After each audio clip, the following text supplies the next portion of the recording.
مانگی 12 لە کۆتایی نزیک دەبێتەوە. حکوومەت هێرێم دەیەوێت بە دواخستنی موچەی مانگی 11 کێشە و گرفت بۆ موچەی مانگی 12 دروست بکات و هاوشێوەی زۆرێک لە ساڵەکانی ڕابردوو بە نایاسایی پاشەکەوتی بکات. سەرۆکی لقی لەبجە یەکێتی مامۆستایانیش دەڵێت لاگەری دەستبردن بۆ موچە بێدەنگ نابن و هەموو ئەگەرێکی ئەنجامدانی ناڕەزایەتی مەدەنی لە بەردەمیان کراوە دەبێت. ئەمە گرفتێکی گەورەیە، کێشەیەکە کە لەگەڵ گەندەلیا بەردەوام سەر هەڵەدا هەموو ساڵێک هەموو کاتێک لەگەڵ بەداخەوە لەگەڵ بێدەنگبوونی چین توێژەکان ئەمە سەر هەڵەدا.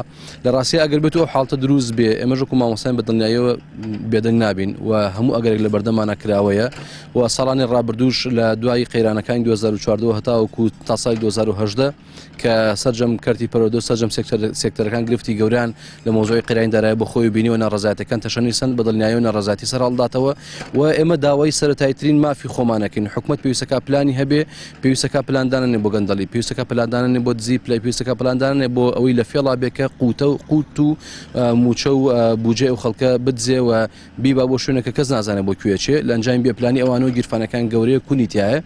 دەستبردن بۆ بڕین و پاشەکەوتی زۆر ملیانی موچایەکێک بووە لە سیما و خەسڵەتە بنەڕەتیەکانی ناسینەوەی حکومڕانی حیزبەکانی دەسەڵات لە هەرێمی کوردستان. لە ئێستاشدا موچەخۆران و فەرمانبەران دەنگۆی پاشەکەوت و لێبڕینی موچەی مانگی 12 نیگەرانی کردوون. دەڵێن لە فۆتانی موچەکانیان بێدەنگ نابن. چاوەڕوان کراوە بووە لەم کابینە و لەم دەسەڵاتە، بۆیە ئەمێژ وەکو مامۆستانی ناڕازی وەکو دەستا و دەسە و گروپانێکە لە شارەکانی هەرێما ڕێکخراوە پێشتر هەبووە.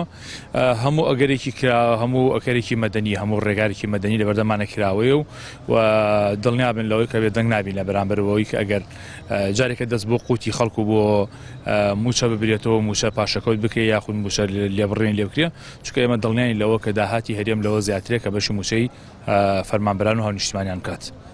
قوربان لە خزمەتانە بێ قوربانی تۆمان زۆر سپاس. یعنی بەداخەوە وەزعی ئیمڕۆ لە کوردستان بینین دەرەنجامی دەسەڵاتی ئەو دوو بنە ماڵەیەکە لە دوای ڕاپەڕینەوە گوزارانی خەڵکیان ڕۆژ بە ڕۆژ بەرەو خراپتر بر خۆتان بە ئاشکرای بینین گەنج لەم وڵاتانەمە خەڵک هەمووی سەری خۆیان لەگرێ کار و کاسبی نەماوە بە بیانووی نەناردنی 200 ملیارەکە لە مەعاش مانگی 12 گەرەی هەر نەدرێ. بەس منەوەنە داوام لە هاوڵاتیانێ بە هەموو چین و توێژەکانە بە کاسبکار و بە مامۆستا و بە فەرمانبەر و بەهێزەکانی ناخۆ بە یەکجار بایکۆت ڕاگەێنن، بە یەکجار بێنە سەر جادە بۆ یەتر بەسەم زوڵم و ستەمەکە لە خەڵکی کوردستانەکرێ بەداخەوە.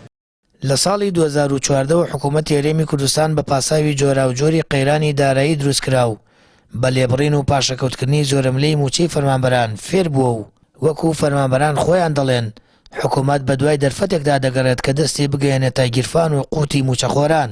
هەر بۆیە فەرمانبەرانی کوردستان وەشداری دەدەن بەوەی لە ئەگەری دووبارە دەستبردنەوەی حکوومەت بۆ سیاسەتی برسیکردنی خەڵک هەڵوێستی توندیان دەبێت و شەقامەکان دەکەنەوە وێستگەیەکی دیکەی بەگژاچوونەوەی سیاسەتی ستەم و برسیکردنی وڵاتیان.